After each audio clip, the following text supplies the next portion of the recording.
At She Can, we tell women's stories. We profile women from all over the world and tell their journeys, how they got to where they are today.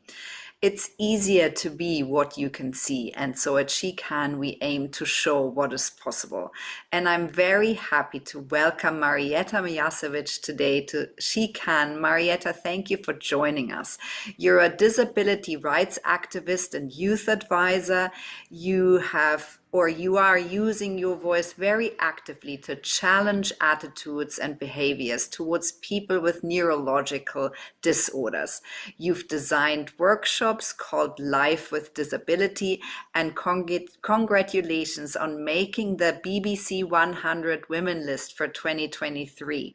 That's hugely inspiring. Tell us a bit more about yourself and what you do and how you got there. Thank you very much for inviting me to take part in. Well, I'm more than 8 years in youth activism at local level in Montenegro. I also had some work regarding youth question internationally, so Council of Europe. One role which was really significant for me in the Council of Europe's body. We were members of NGOs who were actually who were spreading our voice, actually voice of NGOs that we were representing, and I was representing an NGO from Brussels, so who is also working on disability activism.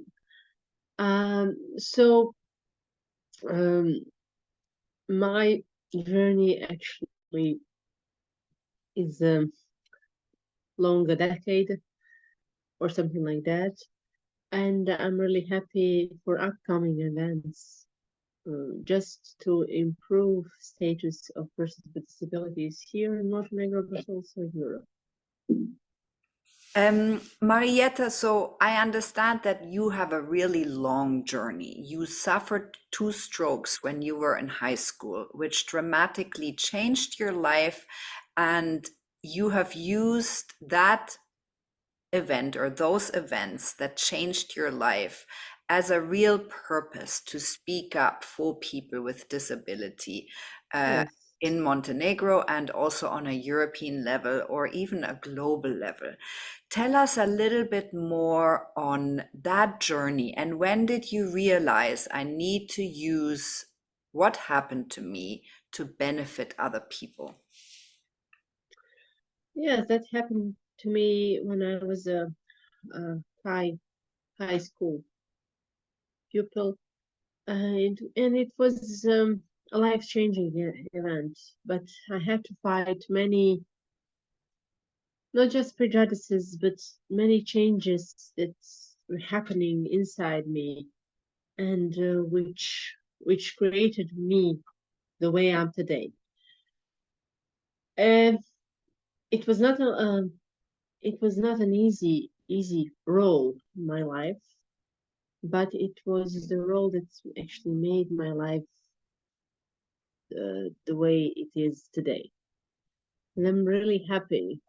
After all, looking backwards, I'm really happy that actually that happened to me in that way. I'm in 2015. I've started this current my employment working with youth, and it was cool. But in 2016, actually, I realized that I could really speak about my destiny, my journey. And I did it in my high school. I was a pupil of that high school when I acquired my disability, and it was really something meaningful for me because I wanted to do it there. Because I felt pain about the way I was a student of that of that high school, but actually never completely, because I had to quit schooling for a year and a half, and something was missing in that. And actually, this my activism, actually, it brought me back to that days when I was a student. And at that point, I had to miss many things, and I was so sorry. But after that, after my current employment, I made up everything. I lived my high school life afterwards.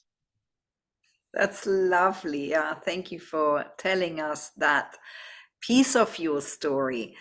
Marietta, so what would you say is your main motivator with the activism and your youth work? What is driving you to bring about change? I really think that you can make a lot by using the method of storytelling. And I find it really useful tool in combating prejudices and stereotypes towards people with disabilities. And I, because we are telling these days about empathy, how there is a lack of empathy in our societies. And I can assure you that I am bringing empathy in every of my workshops with young people. Because when you stand in front of them, and when you tell your life story, which is not easy, stand in front of them, and when I tell them my story, so it is like this. In first couple of minutes, I tell about disability, about the term, about models of disability, and then I tell them that I acquired my disability. I was not born with it, and it was a stress for me at that point, and I'm telling them about it. And usually you cannot hear anything else except my voice in the classroom.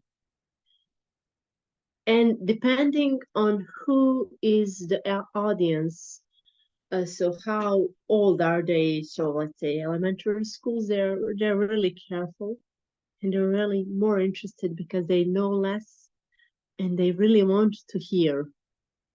They like to hear that honest story, and they have great questions. I love their questions. Sometimes, sometimes a couple of times they actually, I had to stay 10 minutes longer to answer their questions. um, so it depends on the audience, but it's really, you can feel that they understand and that they relate to you, identify somehow, and it's really amazing. The result is really amazing. The amount of empathy that I feel in every classroom I enter is something that is worth of working this. This is not an easy task for me. I can assure you. Not just talking about myself. It's not easy to um, go back to the things that actually were really painful for you. And sometimes there's a tear in my eye, but a lot, but uh, uh, I am lucky. I have these glasses, and they can see it. But I really like to see the result, and I think it's worth it. I think the result is the right one. And but I'm working since 2016. So now the people that were then high school, so let's say graduate high school. Yeah. So they're now working. So if there, maybe some of them will be decision makers, and I want to bring difference and to bring prosperity in that way. I I I hope that they will be smarter and better in not just decision making, but in practice, Yeah. bringing change. Yeah. Because we're always talking about laws and then, but no practice. I need to see change in practice because we have laws, we have other written miracles, but we really need to see more action. Yeah. Because if we don't have more action, we just live our lives on paper. And I'm saying that for 10 years. Yeah. It's just living life on paper because um, um, that's written in law, but you don't have it in practice. Yeah, we don't practice it. Yes, I'm very grateful. You've mentioned so many important things. The importance of storytelling, which is what we do at She Can. It's absolutely essential to hear more stories because that's when we unearth all the conversations that are important for understanding each other better and therefore changing, bringing about change, listening to each other, understanding where we are each coming from. We don't even have to always agree, right? We can agree to disagree. Yeah. We are listening, we are learning, and we can put things into practice, as you said. So thank you for all these really important points. Marietta, I'm wondering, what are you most proud of to date? You've done this since 2016. You've no doubt influenced many young minds, hopefully to the point where when they are older and they're in decision-making situations that they can practice what they've heard from you, and that we all learn to be more inclusive and empathetic of all the differences that make up all of us, the citizens of the world. What are you most proud of? In for my working career, the most proud of about on the results of my workshops, because I think that beside this, there are many things for youth. I was covering other jobs also, but this with youth is really something that I love to do, and I'm good at.